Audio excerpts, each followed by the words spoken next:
So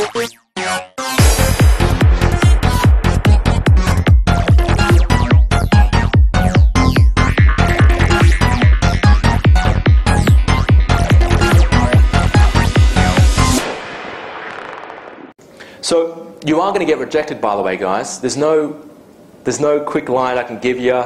There's no secret tactic or anything like that that can stop rejection. You are going to be rejected. You know, if you don't want to be rejected, don't play the game. You know, it's going to happen to the best of us. And there's 4 major things stop it, well, causing this anxiety. It's rejection anxiety, and no one wants to be rejected. It's fear of embarrassment. No one wants to be embarrassed. If you're at the bus stop and you approach this girl and there's 15 people waiting for a bus and she rejects you, you're going to feel pretty bad, right? You're going to feel pretty embarrassed, like everyone's looking at me right now. They're thinking about me, how much of a loser I am. That's how I used to think.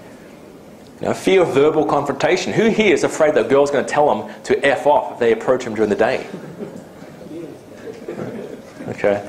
You know, in the last 5 years of doing day game, I've never been told to F off. Okay. I have been told to F off at night time. I've been called a loser. I've been called weird. You know, I've been threatened by boyfriends, and you know what? This all happened at night in bars and clubs. Okay, when alcohol was involved and people are silly. This does not happen during the daytime. And that's one thing. That's the reason why I love day game, because you don't have to deal with that BS. You know, and fear of physical confrontation. Is anyone here afraid that a girl is going to beat them up when they approach? Does anyone here want a girl to beat them up when they approach? Okay, if so, you're in the wrong room. There's an S&M brothel across the road. You pay $300 an hour though, so. But you shouldn't. It doesn't happen. This stuff doesn't happen during the day. It might happen at night time, but you just got to stay away from those bad bars. So, here's some games and exercises to help you overcome approach anxiety. Because if you are feeling anxiety, all right, I'm going to make it a little more fun. And this is something you can do with one of your best friends. This is the money game. Everyone knows about this, right? You give your best friend $100 in $20 bills, so 5 bills. And every time you do an approach, he gives you $100 back. So he points, he goes, approach that girl there. You approach, you run back, and he gives you $100 back, $20 back. And what happens is, I'm not an NLP practitioner. I'm not an expert at this, right? But what happens is, when you do something you're really afraid of and you get rewarded for it when you do it, something up here clicks. You think, man, this is easy. Not approaching this girl is not worth losing $20 over. That's the reality of it. It makes you realize not approaching that girl is not worth losing, getting that $20 bill and throwing it down the drain. And if you don't approach, everyone wins because your friend takes your money. Alright, the money game, this is your warm-up and shop assistants and cafe staff. This is exactly what I used to do before I went out to do day game. I used to they've got nothing to do. You know what? You go on Monday and Tuesday to a clothing store in Bondi Junction shopping mall, right? Or even the boutique stores where the really attractive girls are. You know what they do all day? There's no customers to serve. They fold clothes. They fold. Then they unfold, and they fold again. They go over here, and they do some folding, then they hang up a shirt over here. They've got nothing to do. They're bored. You know what happens if you have a guy that comes in that's interesting, has a few funny things to say? Now, I'm warming up. I'm not cracking onto these girls. I'm just warming up. But when a guy comes in, an interesting guy who's different from all the rest, comes in and starts cracking, having fun with her, do you think you're going to stand it? Do you think you're going to get warmed up that way? Same thing with cafe stuff. They're always wiping tables. That's all they do. They wipe tables, and they wipe more tables. They're bored. So if you're sitting down, you're chilling out before you do some real day game, they will relish the opportunity to talk to a guy that's interesting. So it's great for warming up. And by the way, if you can crack onto these girls if you want to, but I mean, in Bondi Junction, I have at least 5 coffee shops that I go to that girls know me and they recognize me when we have a chat. Right? It puts me into state. Because that's really what it's about. If you're seriously sick, right? I'm talking seriously sick, like you're in hospital and you come out and you're feeling really bad. You can't go out onto the street and do day game.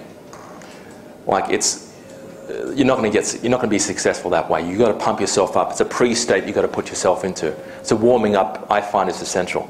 It's like state control. There's whole volumes and materials written on getting in state and keeping yourself in state. I don't You know, I just warm up, that's it. I just talk to a few people, tell a few jokes, and that's it.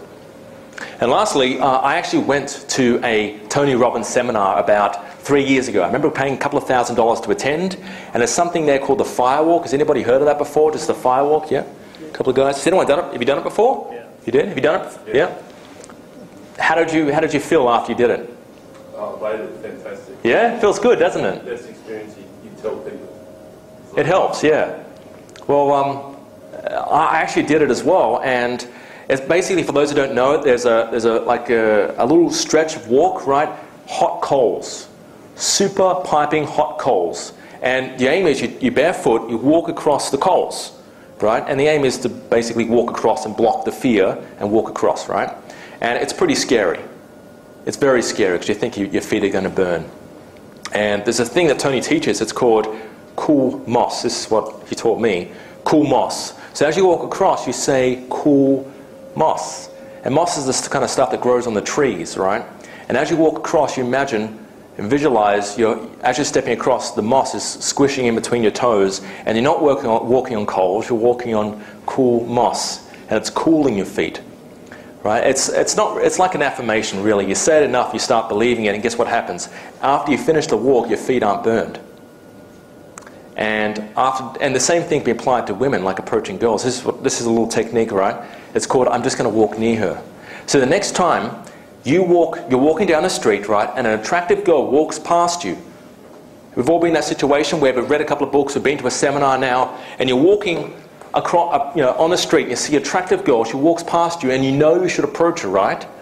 But you don't, and you're like, man, damn it, I should approach her. What's going on? I should talk to her.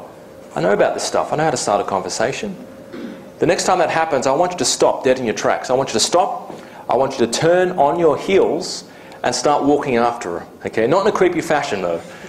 Say this, I'm just going to walk near her. That's all. I'm just going to walk near her. I'm just going to walk near her. I'm just going to walk near her. And you'll catch up to her, and eventually she'll stop, and you say, hi. Hi. And trust yourself to instinctively come up with something in the moment, because you will. You mean beside her or at the back of the... Yeah. She'll probably turn and stop at the lights or something. It's happened. Yeah. But what happens is, as you say that, you block the fear, you block the anxiety, you block the thoughts that sometimes we have in our head. You're not good enough for her. She's in a hurry. She's probably got a boyfriend. She's that attractive. She's probably got a boyfriend. You know, you're going to disturb her. You know? All those fears. Are we all on the same page here? Do you feel like you're being weird when you do day game? Yep. Do you feel like you're being unusual? And you know what, though? The reason why is you don't see it happen that much. You know, you're in a bar or a club, and there's 50 guys in there approaching girls, talking to girls. And you see it happen, you start conditioning yourself, thinking, oh, this is normal. This guy's talking to girls, I don't know them, this is normal. Yeah, if they can do it, then I can do it. There's nothing wrong with that. But you don't see it happen during the daytime. You never see it, that's why you think you're being weird. You're being abnormal. When I started thinking that, it seriously stopped my game. I didn't go out, I didn't talk to anybody because I thought I was being so weird. I didn't do it. But I started realizing that this is natural, that this is just another way of meeting women and talking to women. I started getting more success. So it's kind of like the self-fulfilling prophecy. When we say we're doing something weird, you start acting weird, and the girls start thinking you're being weird too.